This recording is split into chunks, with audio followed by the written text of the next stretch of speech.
పాపం ఆ దేశంలో అట్లయిందట. అర్రే ఈ దేశంలో ఇట్లయిందట. అవునా, నెరిగంత అధ్వానమా? ఓష్ని గట్లెట్లా కావచ్చు? కోలుకుంటానికి ఎంత టైం పడుతుందో మళ్ళా.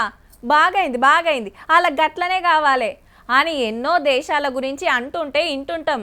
మరి ఇప్పుడు గాళ్ళు మన గురించి ఏమనుకుంటాన్రో కానీ నడుస్తున్న ముచ్చటైతే గిదబ్బా.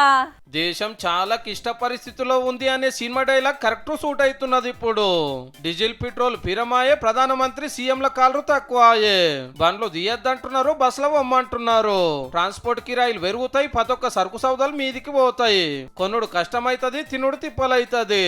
ఈ డీజిల్ పెట్రోల్ ధరలు పెరగడం ద్వారా, రవాణా సౌకర్యం వాళ్ళకి సంబంధించిన రేట్లు పెంచడం ద్వారా అన్నిటి కూరగాయలకు ఉప్పుల ధరలు పెరిగే అవకాశం ఉంది. కంట్రీ ఎకానమీ నడవాలంటే ట్రాన్స్పోర్ట్ చాలా ఇంపార్టెంట్.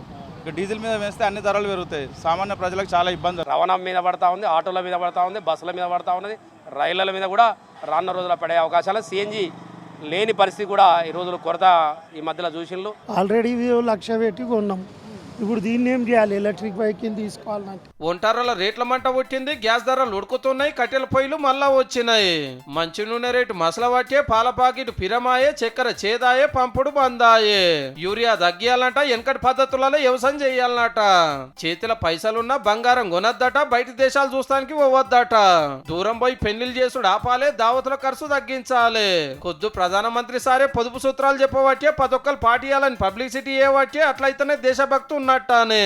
3 రోజుల హైదరాబాద్ పర్యటన నుంచి దేశ ప్రజలందరికీ డీజిల్ పెట్రోల్ తక్కువ వాడండి, నూనె తక్కువ తాగండి, బంగారం కొనొద్దంటే అప్పుడే అనుమానం వచ్చింది, తప్పకుండా రేపు పొద్దున నడ్డు విలువ పోతా ఉన్నాడని. అటు చూస్తే రూపాయి పతారా గుంజింది, డాలర్ దడదడలాడిస్తుంది.